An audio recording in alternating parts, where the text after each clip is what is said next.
हाथी की कहानी। एक सर्कस में एक हाथी काम करता था। उसका नाम था मोती। वह बहुत सीधा था। जब वह बच्चा था तभी से सर्कस में था। वह पूरे दिन एक खूंटे से बंधा रहता था। उसका महावत उसे सुबह खोल कर ले जाता और उसे मार मार कर तरह तरह के करतब करवाता था। उसके बाद दोपहर को मोती डर के कारण सर्कस में तमाशा दिखाता था। शाम तक वह थक जाता था, लेकिन देर रात तक उसे करतब दिखाने पड़ते थे। रात को वह थक कर सो जाता था। इधर उसका महावत भी उसके पास एक खाट बिछाकर सो जाता था। एक दिन सुबह जब मोती जगा तो देखा उसका महावत वहाँ नहीं है। वह अपने गांव गया था, इसलिए आज मोती का तमाशा नहीं होना था। मोती बहुत खुश हुआ। कम से कम एक दिन के लिए उसे छुट्टी तो मिली। इधर सर्कस का मालिक बहुत परेशान था। सारे टिकट बिक चुके थे। अगर हाथी का तमाशा नहीं हुआ तो पब्लिक तोड़फोड़ मचा देगी। नटखट बंदर अपने पिंजरों में उछल-कूद मचा रहा था।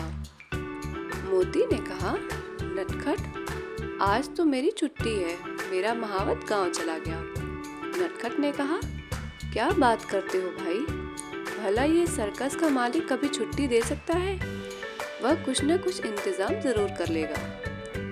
मोती ने कहा, लेकिन मैं तो बस महावत के इशारे समझता हूँ, मैं तमाशा कैसे करूँगा?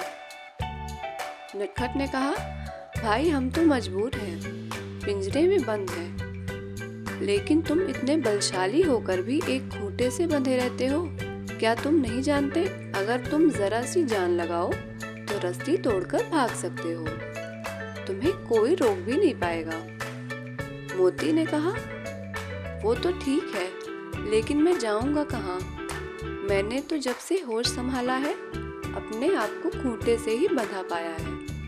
यही महावत मुझे खाने को देता है, मारता है, करतब करवाता है। कभी कभी तो मन तो करता है कहीं भाग जाऊं।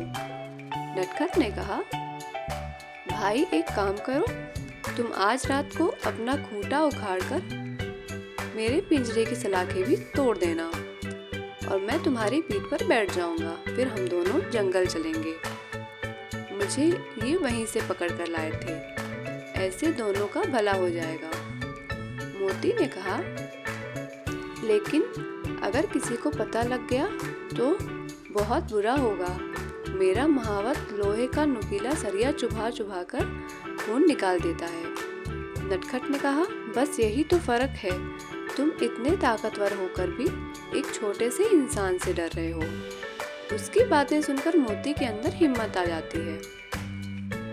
इधर सर्कस का मालिक किसी दूसरे महावत को एक दिन के लिए बुला लाता है, लेकिन उसके इशारे मोती के समझ में नहीं आते। वह गुस्सा होकर मोती को बहुत ज्यादा मारता है। मोती रात को अपने खूंटे से बंधा रो रहा था। नटखट ने कहा, भाई रोने से कुछ नहीं होगा, इतने बड़े शरीर का फायदा उठाओ, मेरा पिंजरा तोड़ दो और वो सामने का फाटक एक टक्कर में गिर जाएगा। फिर हम दोनों जंगल में चलेंगे।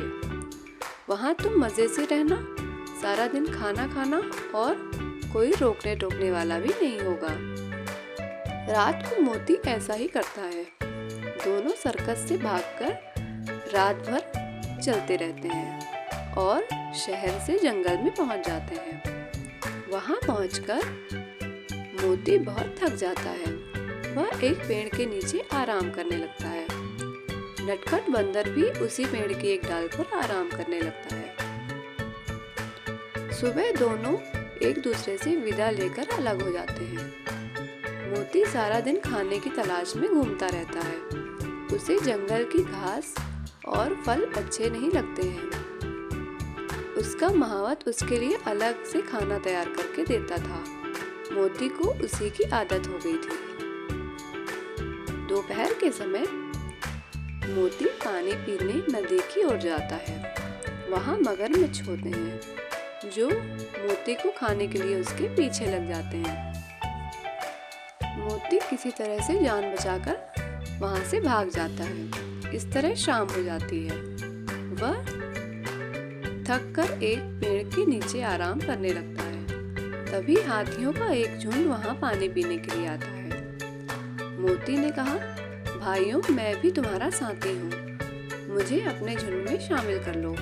हाथी ने कहा, नहीं, हम जंगल के हाथी हैं और तुम सर्कस के, तुम्हारा हमारा क्या मेल, हम तुम्हें अपने साथ रखेंगे। कोई मुसीबत आई तो तुम बचना भी नहीं जानते, तुम्हारे चक्कर में हम भी शिकारी की गोली का निशाना बन जाएंगे। यह सुनकर मोती उदास हो जाता है। वह अकेला पेड़ के नीचे बैठा रहता है। अगले दिन वह नटखट बंदर को ढूंढने निकल आता है, लेकिन वह उससे कहीं भी नहीं मिलता। इस तरह 2 दिन बीत जाते हैं। मोती कमजोर होने लगता है, क्योंकि जंगल का बेस्वाद खाना उसे अच्छा नहीं लग रहा था। एक दिन वह धीरे धीरे चलता हुआ सर्कस के गेट पर पहुंच गया। वहां जाकर वह गेट पर आवाज लगाने लगता है। उसकी आवाज सुनकर सर्कस का मालिक और उसके महावत दोनों आ जाते हैं। महावत मोती को देखकर बहुत खुश होता है। महावत ने कहा, मुझे पता है नए महावत ने तुम्हें बहुत मारा, इसलिए तुम चले गए थे, लेकिन मेरे बिना तुम रह नहीं पाए, इसलिए वापस आ गए। आखिर हमारा तुम्हारा बचपन का साथ है। महावत मोती को वापस लाकर खूंटे से बांध देता है। कुछ ही देर में मोती देखता है कि नटखट बंदर भी अपने पिंजरे में बैठा हुआ है। तो मोती ने पूछा, अरे तुम यहाँ कैसे? नटखट ने कहा, भाई मैं तो 2 दिन पहले ही आ गया। वहाँ कोई भी जानवर मुझसे बात करने को तैयार नहीं था। जहाँ तक दूसरे बंदरों ने मुझ पर हमला करने की भी कोशिश की। वे कहते हैं कि हम सर्कस के जानवर हैं, उनके साथ नहीं रह सकते, इसलिए मैं वापस आ गया। मोती ने कहा, हाँ भाई, हम यही ठीक हैं। अब हमारा यही घर परिवार है। अब बस अपना काम अच्छे से करते हैं, जिससे हमें ढंग से खाना मिल सके और मार भी कम पड़े। अकेले उस आज़ादी में रहने से इस परिवार में रहना ज़्यादा बेहतर है। इसके बाद मोती अपने महावत की हर बात मानने लगा और अब महावत भी मोती को नहीं मारता था। इस कहानी से हमें यह सीख मिलती है कि असली सुख अपने घर में ही मिलता है। अगर आप इस तरह की और भी कहानियाँ सुनना चाहते हैं तो प्लीज़ इस चैनल को सब्सक्राइब करें। धन्यवाद।